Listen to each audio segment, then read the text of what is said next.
हरे कृष्णा। मैं हूं आपके साथ रंजन कुमार और आज का वीडियो काफी ज्यादा इंटरेस्टिंग होने वाला है, क्योंकि ये जो एक माता जी हैं, ये इनका जो चाचा जी हैं, इनकी मायके की पूरी प्रॉपर्टी धोखे से अपना लिए हैं इनके पिताजी से। पहले हम पूरे वीडियो को देखते हैं, उसके बाद डिस्कशन करते हैं। आपने ध्यान दिया होगा, जब आपके घर में कोई पूजा पाठ होता है तो घर में वंदन वार बांधा जाता है। क्या बांधा जाता है? क्या बांधा जाता है? वो पत्ते काय के होते हैं? कलश माताएं उठाती हैं तो कलश में पत्ते काय के होते हैं? आम के। वंदन वार भी आम के पत्ते का बांधा जाता है और कलश में भी पत्ते आम के ही रखे जाते हैं। क्यों? कोई सवाल कर दे कि आम के पत्ते ही कलश में क्यों और वंदन वार में आम का ही प्रयोग क्यों? अशोक का भी प्रयोग होता है, पर विशेष आम के पत्ते ही बांधे जाते हैं। तो आम के पत्ते क्यों? क्योंकि आम काम को नाश करने वाला है। आम के वृक्ष पर ही कामदेव बैठे थे और शंकर जी ने उसी पर शंकर जी ने काम को जलाया। तो आम का जो वृक्ष है, जो आम की पॉजिटिविटी है, वह काम को समाप्त करने वाली है। इसलिए आम का वृक्ष देखने से, आम का दर्शन करने से, आम के पत्तों को देखने से, इसलिए जब यज्ञ होता है तो यज्ञ में भी समिधा जो लकड़ियां हैं वह आम की ही प्रयोग होती हैं। यज्ञ में कौन सी लकड़ी प्रयोग होती है? आम की। क्यों? क्योंकि आम काम को नष्ट करने वाला है। आम के वृक्ष पर बैठा काम तो जल के भस्म हो गया। आम के पेड़ पर बैठा काम तो जलकर भस्म हो गया। तो आम काम को जलाकर भस्म कर देता है। इसलिए आम की लकड़ी और आम का बंधनवार पत्ते का बड़ा प्रयोग होता है। तब से काम डरता है आम पर बैठने से। तब से काम डरता है आम की डाल पर। काम डरने लगा कि भाई यहाँ बैठा था मैं खत्म। जब कामदेव जला तो शंकर जी की आंख तो खुली, ध्यान तो टूट गया। पर ध्यान किसके कारण टूटा? ध्यान दो जगह पे टूटता है। या तो देखो, शंकर जी ने विवाह किया पार्वती से, तो विवाह किसके प्रभाव से किया? काम के प्रभाव से कि राम के प्रभाव से? शंकर जी काम को जलाकर राख कर चुके हैं, तो काम का तो प्रभाव हो गया खत्म। शंकर जी ने विवाह तो किया है, लेकिन पहले किसको जलाया? काम को जलाया। मानो शंकर जी कहते हैं कि गृहस्थ आश्रम में प्रवेश करो तो काम वासना की पूर्ति के लिए नहीं, राम की उपासना के लिए विवाह करो। काम को जलाकर विवाह करो। पहले शंकर जी ने काम को जलाया, फिर विवाह किया। काम के प्रभाव से नहीं, राम के प्रभाव से। क्योंकि पत्नी सहयोगी है। अभी एक है, एक से भले दो, तो दो होंगे तो दोनों एक दूसरे को रोज भगवान का गुणगान सुनाएंगे। इसी बहाने दोनों के मुख से भगवान की कथा निकलेगी, दोनों भगवत चिंतन करेंगे। इसी तरह गृहस्थाश्रम होता है कि हम दिन भर पत्नी को भगवान के बारे में बताएं, पत्नी भगवान की चर्चा करें। इन्हीं अच्छी बातों में, अच्छी चर्चा में दिन रात बीते। इसलिए विवाह होता है एक से भले दो। तो विवाह शंकर जी के पास जब कामदेव आए, जला करके शंकर जी ने भस्म किया, तब कामदेव की पत्नी रति आ गई, रोती हुई, हे शंकर जी, आपने हमारे पति को जलाकर भस्म कर दिया, अब हम कहाँ जाएं? तब शंकर जी ने कहा कि अभी तक तुम्हारे पति शरीर से थे, अब बिना शरीर के प्रभावशाली रहेंगे। इन्हें द्वापर में कृष्ण का पुत्र बनने का सौभाग्य मिलेगा, तब तुम्हारा इनसे पुनः विवाह संपन्न होगा।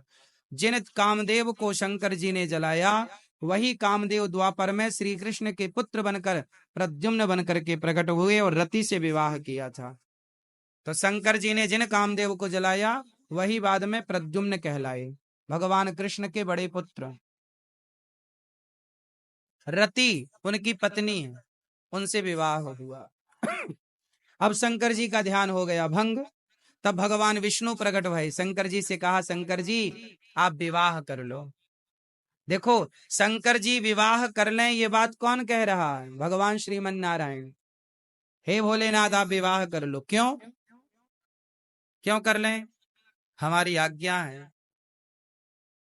अच्छा, सती दक्ष के यज्ञ में जलकर भस्म हो चुकी थी, तो सती बन गई पार्वती, और हिमालय की बेटी बनकर पार्वती ने छोटी सी उम्र में जंगल जाकर के तपस्या करनी शुरू कर दी। और माता पार्वती ने 10,000 वर्षों तक बिल्व पत्र खाकर, कौन सा पत्र खाकर? बिल्व पत्र खाकर जंगल में तपस्या की। और जब सप्तऋषि गए तो सप्तऋषि ने कहा पार्वती जी से कि आप किन से विवाह करना चाहती हैं? माता ने कहा, जन्म कोटि लगी रगर हमारी, बरऊं शंभु न तरहु कुमारी। मैं शिव से विवाह करना चाहती हूँ। सप्तऋषियों ने कहा कि देवी, शंकर जी से विवाह ना करो, वो तो मृगछाला पहनते हैं, भस्मी रमाते हैं, उनका पहनने का भी कोई ठिकाना नहीं, रहने का ठिकाना नहीं, बहुत अच्छा नहीं है उनका जीवन। आप भगवान विष्णु से विवाह कर लो, आप कहो तो मैं आपकी बात विष्णु जी से कराऊं और उनसे विवाह कर लो, क्योंकि वो बहुत सुंदर हैं। तो माता पार्वती ने मना कर दिया। हे ऋषि, माना कि भगवान विष्णु में लाख गुण हैं, माना कि शंकर जी अवगुण की खान है, फिर भी महादेव अवगुण भवन, विष्णु सकल गुण खान। महादेव अवगुण भवन, विष्णु सकल गुण धाम। जेहि कर मनोरम जाहि सन, तेहि तेहि सन काम। पार्वती मैया ने बढ़िया बात कही कि माना कि भगवान विष्णु में लाख गुण हैं, शंकर जी में अवगुण है, फिर भी मैं विवाह करूंगी तो शंकर जी से करूंगी। अच्छा, सप्तऋषि तो परीक्षा ले रहे थे ना उनके मन की, कि आप कहीं विचलित तो नहीं हो जाएंगी। तब पार्वती मैया विचलित नहीं हुई। तब भगवान शंकर को सप्तऋषियों ने मैसेज दिया कि आप उन्हें स्वीकार करिए, वो आपके सिवा किसी को पति रूप में नहीं चाहती। जब माता पार्वती ने 10,000 वर्षों तक बिल्व पत्र खाकर तप की, तब शंकर जी प्रकट भये और शंकर जी ने उन्हें स्वीकारा और कहा कि देवी, आपने बिल्व पत्र खाकर मेरी आराधना की, आज से मैं बिल्व पत्र को स्वीकारूंगा। तब से भगवान शंकर को बिल्व पत्र चढ़ने लगी। बिल्व पत्र बहुत प्रिय है, क्योंकि माता पार्वती ने इसे खाकर, पत्ते खाकर 10,000 वर्ष गुजारे थे, इसलिए शंकर जी को बिल्व पत्र चढ़ती है।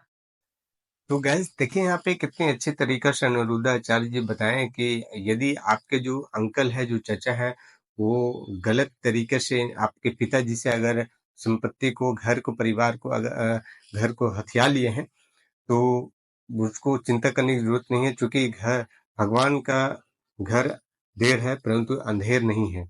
इनकी सजा जरूर मिलेगा। उनके पास पावर है, पोजीशन है, वो कुछ क्षण के लिए है। लेकिन जैसे अनिरुद्धाचार्य महाराज जी ने एग्जाम्पल दिया, कि जैसे दुर्योधन के एग्जाम्पल दिया कि पांडवों के भी वो साम्राज्य को हथिया लिए थे, लेकिन फिर भगवान जो है वो अर्जुन लड़े, भगवान उनको साथ दिए।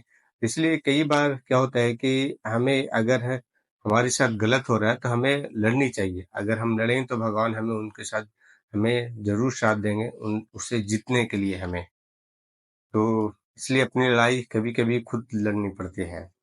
तो ये अच्छे, बहुत ही अच्छे सॉल्यूशन दिए। फिर एक जो प्रभु जी थे, वो अपनी वाइफ से परेशान था, जो अपने घर अपने में ससुराल वाले उनके जो है, उनकी पत्नी को क्या क्या बोल उल करके, और वो डिवोर्स के मैटर तक पहुंच गया है।